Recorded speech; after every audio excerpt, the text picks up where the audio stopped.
As people, we won't tell you that money can buy happiness, because the fact is, money can't buy happiness.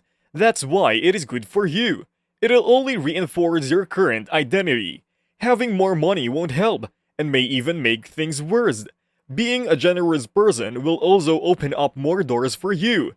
As a result of your actions, you will reap what you sow in this realm of cause and effect. If you want a certain result, that is what you will get. In other words, you receive out of life exactly what you put into it.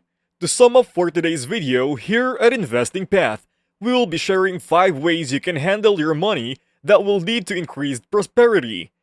You can guarantee yourself financial success if you work hard and follow these 5 steps that Dave Ramsey has discovered. But before we begin, make sure to hit the like, subscribe, and bell button to see more of our content as we move forward. But besides that, let's get started. The first is to start saving money. Each month, before the first, you must consciously sit down and create a budget on paper. Each of these suggestions has the appealing quality that you can start using them right away if you so choose.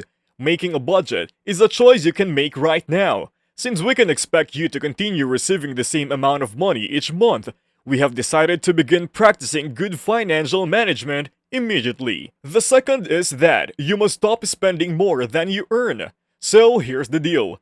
Give this some thought. Your most powerful instrument for developing wealth is your income. And Dave Ramsey was going to talk about getting out of debt because the Bible says the borrower is a slave to the lender. And that is genuine. Now, we will show you what it is like to be a slave. Recent statistics reveal that typical monthly car payment in the United States is now $499. The number is frighteningly close to $500. If you start investing $500 per month when you are 30 years old and keeping it up until you are 70 years old, you'll have amassed $5.6 million. Enough to cover a lot of cars. You made someone rich, but it wasn't you. And now, you're driving around in a car you can't afford, scratching your head and wondering why your kid's college fund isn't funded because we're giving it all to somebody else.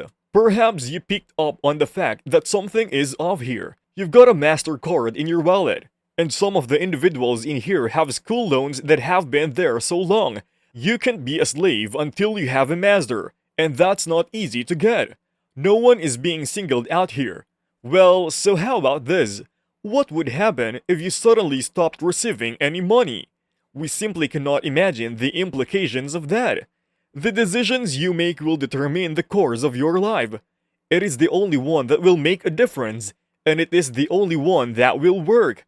If you are in debt, how do you escape it? The first step is to make up your mind that you won't borrow any more money. Third, once you've eliminated your debt, you should put in extra effort to maintain healthy relationships. You become who you hang out with. Thus, it seems sense that those who amass wealth have similar friends. What we mean is, you don't exactly encourage your children to associate with other troublemakers, right? You wouldn't allow your kid to play with little Johnny down the street if you knew he was a pothead, since then you'd have to deal with little Johnny's weedhead parents. Both of us are the same. Your friend's language influences your own. Be not fooled by the books you read or the people you meet.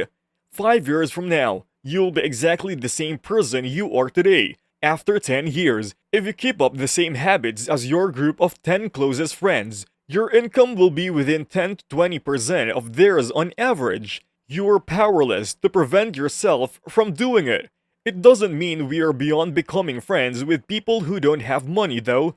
While we do have many friends, the folks we spend the most time with are those we aspire to be like. The fourth piece of advice is to put away some cash and put it to good use by stocking up on food and oil at the wise man's home. Thus, it was utilized as a medium of exchange in the marketplace. Much like the green president's faces we once used, it was a mark of affluence. People might be roughly divided into 2 groups, the impoverished and the wealthy. The majority of the population lived in poverty. Since they live in the Mediterranean, their diet consisted primarily of hummus, olives, and some bread. You know what we're talking about when we say the rich ate the same things that we do every day. Having access to high-quality ingredients and cooking them to perfection is a sign of wealth, much like the groceries and oil you use. So let us think about that again. In the house of the wise are stockpiles of money.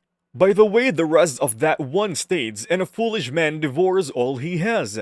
Why do the smartest among us put money aside? To begin, let us suppose it's an emergency. It is true that the elders used to say, put money away for a rainy day, because one day it is bound to rain, or you'll be in a car accident, or you'll be laid off from work. You're going to need some cash, and you should keep a good outlook, because we just know it is going to pour down rain, and something unexpected will come up.